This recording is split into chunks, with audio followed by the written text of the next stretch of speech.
I'm the gentleman. And I'm the pirate. And this is A musical episode.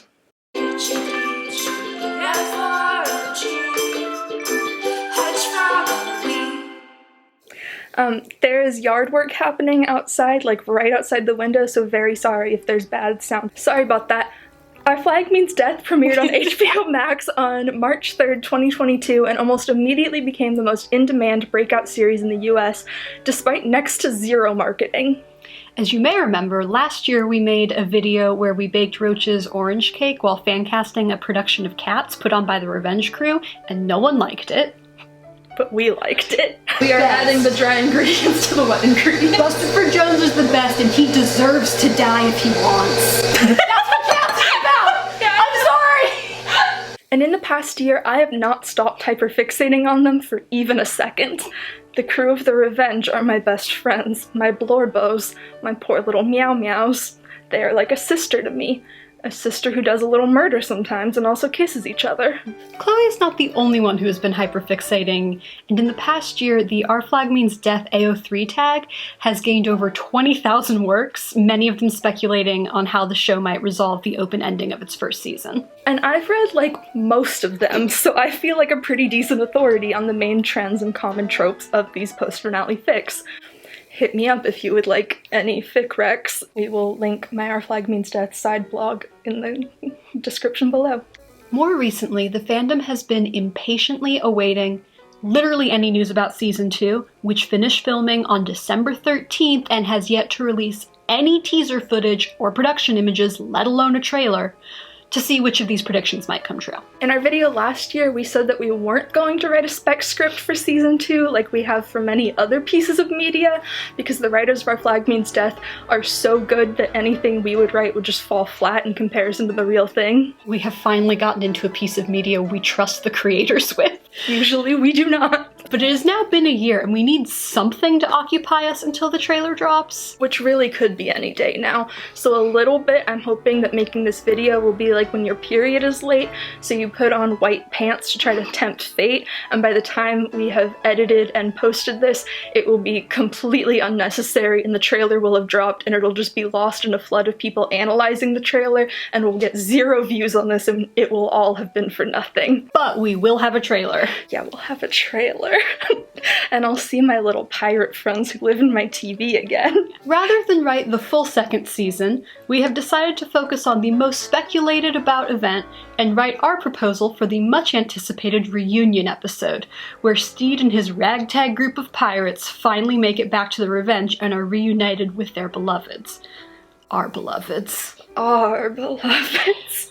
And because this is sure to be an event full of heightened emotions, we have decided that the best way to portray it would be through the prestigious art of the musical episode. We couldn't figure out how to make this in any way engaging to watch without playing clips of the songs and having the video immediately taken down by Mr. YouTube. So I will be playing ukulele covers of our chosen songs, which will hopefully be just bad enough to not get flagged for copyright. They will be all the worse for my inclusion of the cat keyboard. Also, I had all of my wisdom teeth removed 2 weeks ago and my mouth still hurts, and singing kind of hurts. And also, I purposely tried not to spend more than like maybe 15 minutes learning any of these songs.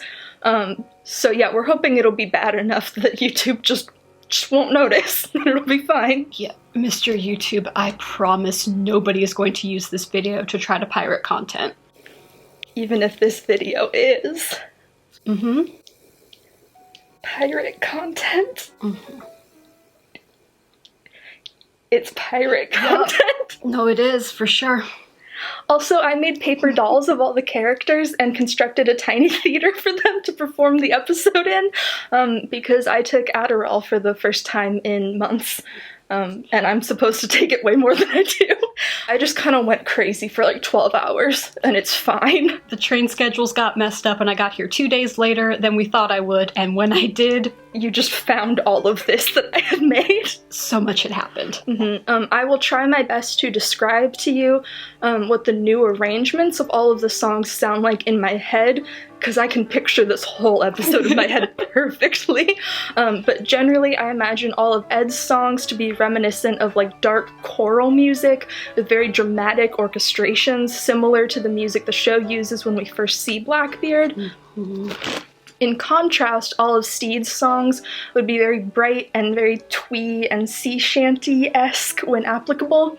The crew's songs would generally fall somewhere between like folksy indie rock and sea shanty core, so try to keep that in mind, because I am working with a ukulele and a dream to bring this to life as much as I can. Until Mr. David Junkins hires me for the writer's room to write a musical episode and then immediately fire me, because that's all I'm good for. So, without further ado, may we present our latest glorified fanfiction, the Our Flag Means Death musical episode. Enjoy!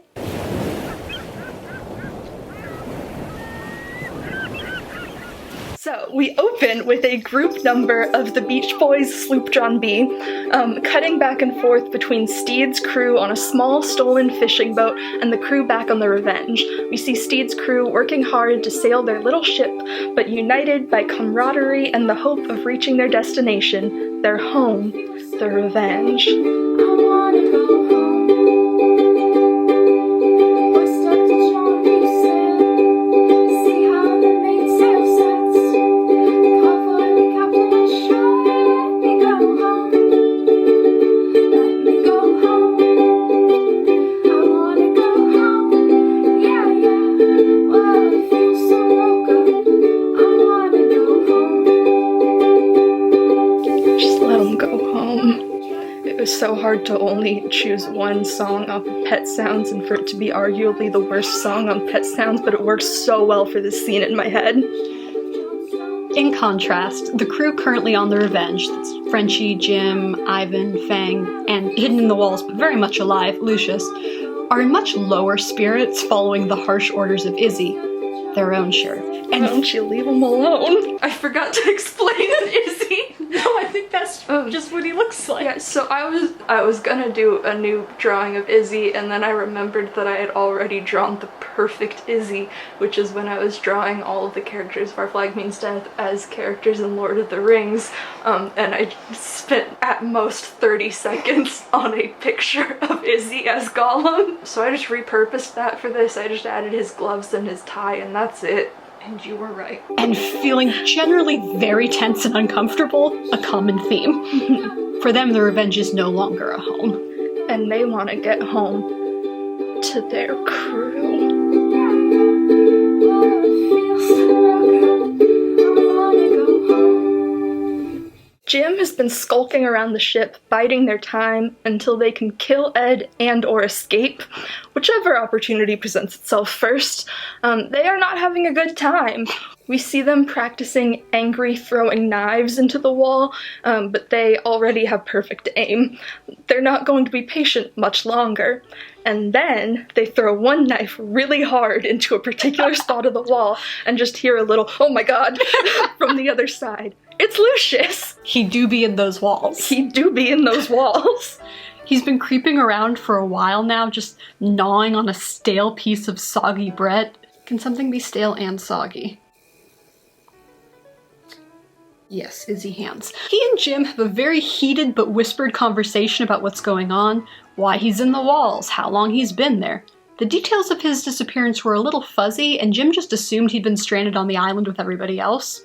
Jim asks if anyone else knows Lucius is alive, and he says, kind of. Frenchie walked into the gallery one night when Lucius crept out to steal a new piece of stale wet bread. Yes, stale wet bread. Steal a new piece of stale wet bread. And Lucius was gonna ask if he could start sneaking food for him so he wouldn't have to leave the walls so much, but Frenchie just assumed that he was a ghost and would probably not believe otherwise because he's Frenchie and he probably still secretly believes that Jim is a mermaid. Jim finds Frenchie and tells him that Lucius is really alive and also reminds him that they are not a mermaid. The three of them sing a little sneaky sneak cover of Bruce Springsteen's Dancing in the Dark while creeping around the ship and scheming and plotting and trying to figure out how they'll get off the Revenge and back to their crew who may or may not be dead, but they have to hope they made it off the island and got to safety, and it's a little montage of them having secret meetings and Jim trying and failing to get Ed alone so they can kill him. Izzy just keeps also being there and they don't want to deal with that. Can't start a fire. Can't start a fire without a spark. This gun's for hire. Even if we're just dancing in the dark. Messages keep getting clearer. Radio's on and moving around my place. I check my look in the mirror. Wanna change my clothes, my hair, my face. But I can't even nowhere. I'm just living in a dump like this. There's something happening somewhere. Maybe I just know there is. Can't start a fire. Can't start a fire without a spark. This gun's for hire. Even if we're just dancing in the dark. Fair enough. Good enough. Okay, so then we're back with Steed's crew, and they're trying their hardest. They're torn between the optimism and joy of getting back to the ship and seeing their friends, and the struggle they're going through trying to get there, and the struggle that awaits them when they get there. They try to keep each other's spirits up, because hope is just about all they've got right now. Hope in a stolen fishing boat made of rainbow glitter. That I made out of cardboard. And rainbow glitter? Yeah, and rainbow glitter. I used a lot of glitter on this. It felt appropriate. Also, I like glitter. Since they don't have their book for bedtime stories, in the spirit of old pirate performances / talent shows that pirates would put on in front of the white backdrop of a sail, the crew performs Cass Elliott's The Good Times Are Coming, and it's very much them singing to each other and with each other, and we, the audience, get to peek in at this very bittersweet happiness they're finding. Unfortunately, I cannot find the chords to play it for you, so just look it up and imagine it. It's very pretty and sweet and hopeful. So after that song would play, back on the Revenge, they've been doing a lot of raids on random merchant ships, and Ed is so bored and so tired, and he just wants to go lay in a blanket fort and never get up. So when Izzy drags him out to the deck to show him the next ship they're about to attack, he's like, come on, man, can't we just leave it alone? We don't even have room to steal anything. What's even the point? Izzy sees his mask slipping, which is unacceptable. He says they can fit a few extra crates of goods, as they'll be making port soon anyway. He not so casually mentions that he thought he heard something at the last port about the gentleman pirate having miraculously returned to Bridgetown and reunited with his lovely wife. Ed's mask rehardens and he says, yeah, whatever, good for him, I don't care. Just let me know when we're ready to board. He walks away, leaving Izzy alone on the deck. Izzy looks longingly after him and begins to sing a horny freak song. It is probably Closer by 9 Inch Nails. He only makes it a couple of bars in and is interrupted by Fang, who says that Frenchie says that Izzy was looking for him, but he can come back later if Izzy wants to finish his song.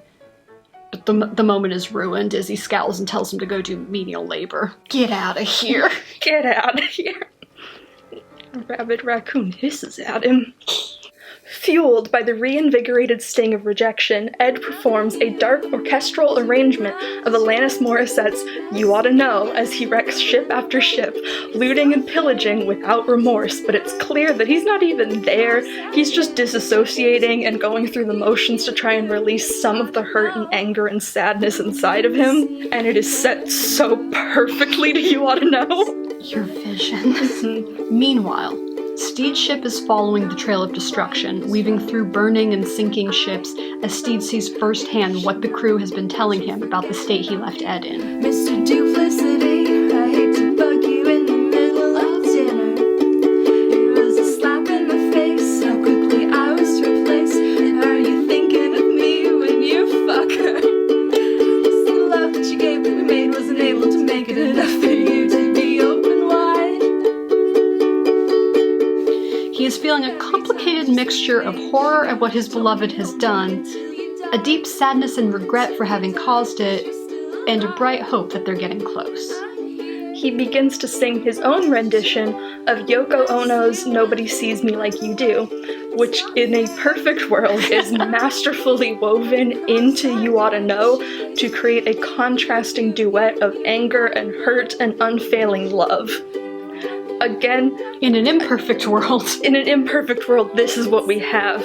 But like, if you can just come play in this little sandbox with me. No one can see you like I do. No one can see me like you do. No one can see you like I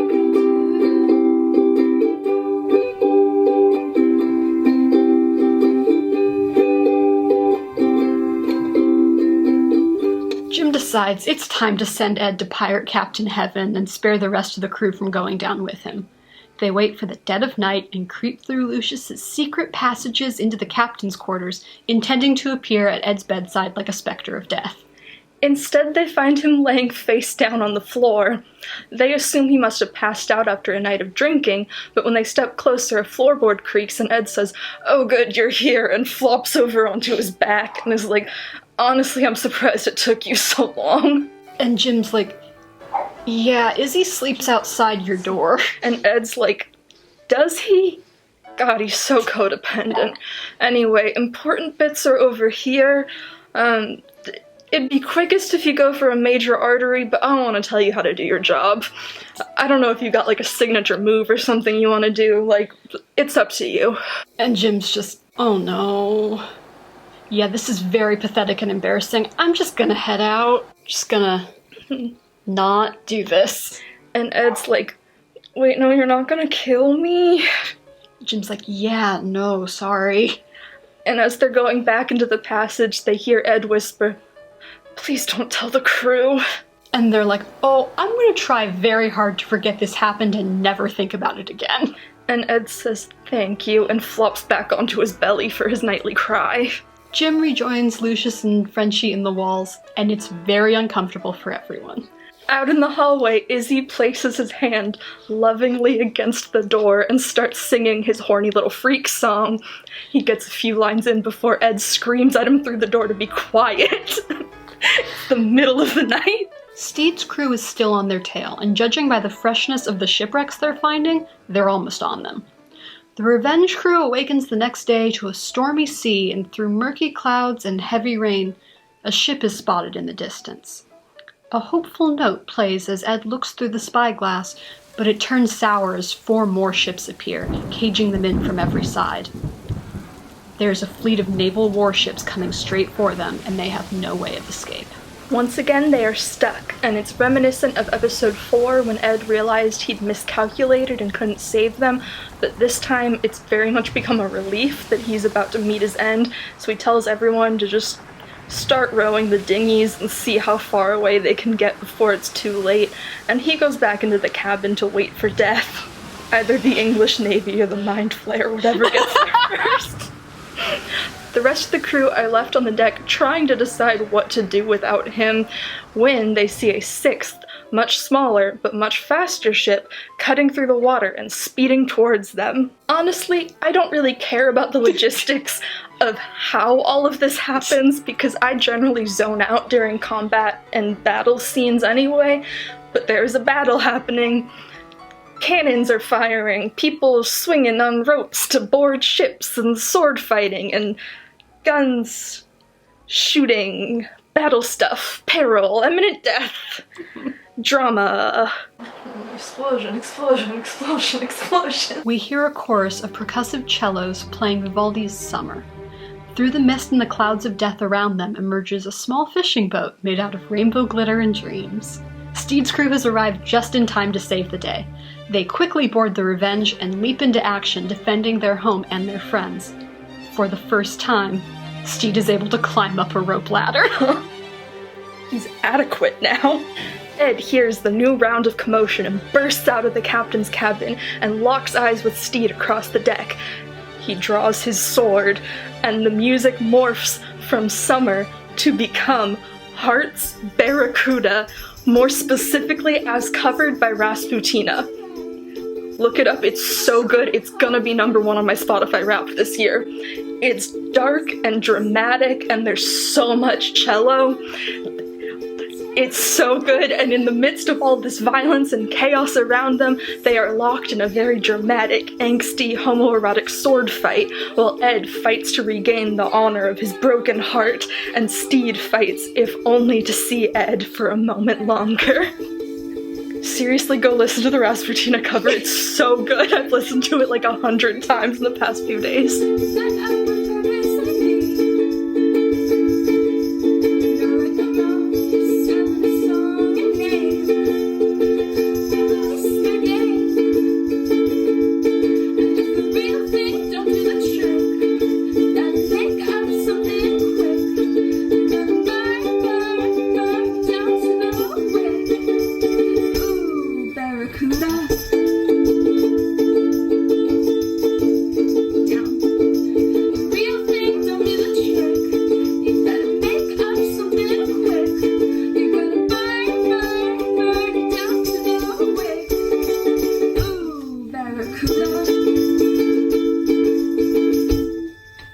Using his newfound adequacy, and the fact that Ed has not slept in 3 weeks, he is able to disarm Ed, who is knocked to the floor.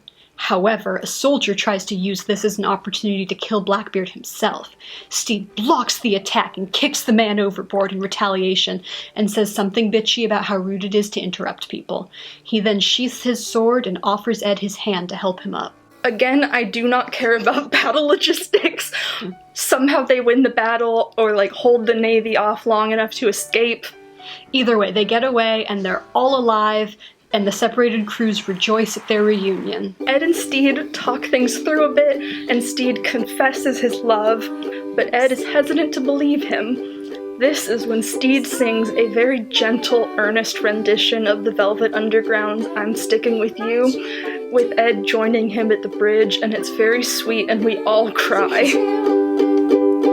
Held up a stagecoach in the rain, so I'm doing the same.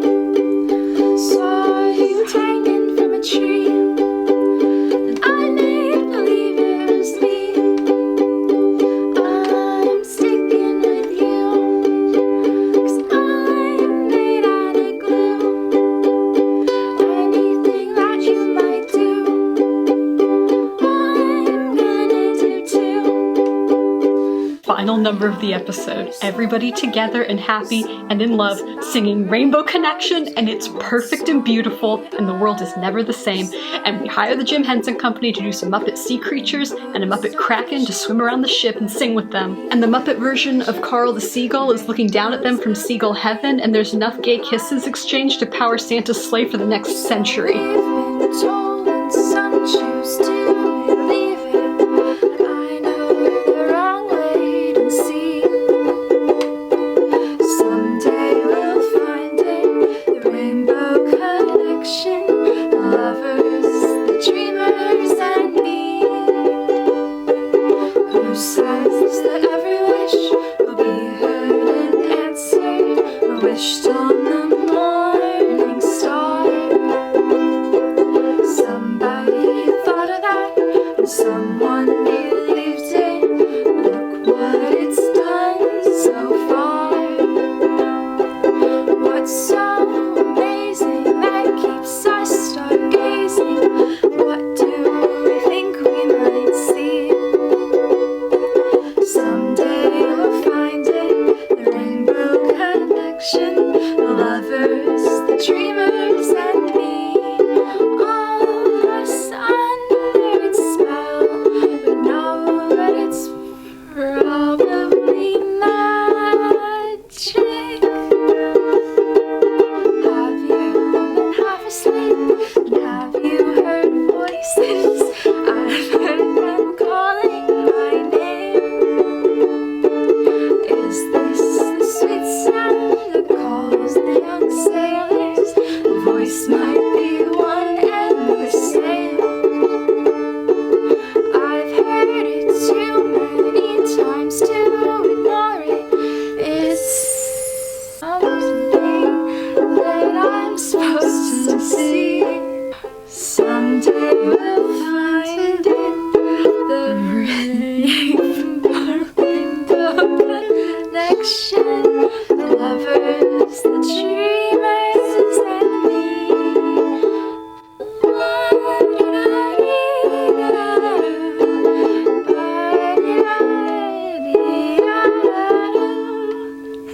Izzy is set adrift in the dinghy as he is contractually obligated to in every video we mention him in. Everyone comes out for bows and applause, and it's great. The bows are set to Adrian Lenker's lighthouse. The lights go up. The audience begins to leave. Suddenly, Izzy is back on stage in a little dinghy trying to sing his horny little song. He gets a few bars in and is immediately swallowed by the terrible dogfish, also provided by the Jim Henson Company, who then goes off to join his boyfriends, the Mind Flayer and Godzilla, at the local gay bar. The end! Wasn't that a great show, guys? A scene that didn't make it. Izzy being a horny little freak in his room in front of a shrine to Ed, but definitely Blackbeard Ed. Like, Yeah, not Ed, it's to Blackbeard. it's his concept of Ed. Just a ton of wanted posters and that picture of him with like all the guns and knives that Izzy's torn out of Steed's book, and like a dirty sock and stuff.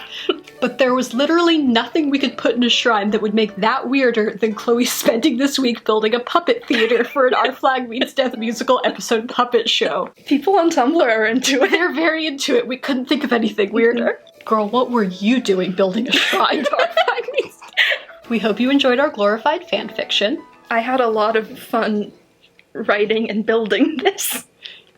Yeah, this was a really good one. We have other glorified fanfictions on our channel, if you want to look at those. You can also see some of the behind-the-scenes footage of us trying to make the puppets do things at our Patreon, which, link below. Yeah, we will be posting just the full unedited footage of us trying to film the puppets, because I know it's gonna be bad. All of our benefits are available for $1, like all the tiers are, you can pay whatever you want, but it's all just $1. All our information will All be of our down there. I hope you had fun playing in this sandbox with us. Yeah. Thank you so much for coming along with us. Bedtime? Bedtime, baby! Bye! Bye. I left her in my sleep and I was dreaming. Miles away into a place my heart was scheming to escape. But you're from me. And I met you on the corner of the seasons. Out of winter's reaching into summer's early sun. You were the moon. And I was only 17. Making all these things and constructing all these scenes. And I'm stitching up the seams into the fabric of my dreams. I'm rowing to shore as you sing, but I'm ringing all the bells from my lighthouse, dear. Time is just an ocean and you're almost here. 1 for the mind, 2 for the soul, 3 for the body and the heart that knows, that knows. I'll never ever let you go. Silence, ringing your bells, singing words in a whisper to spell the noise. Bring back the joy, ring the romance. 'Cause you're the only source in the world apart. It's separate and broken, stained from the start. Made and take it every way. I'm ringing all the bells from my lighthouse, dear. Time is just an ocean and you're almost here.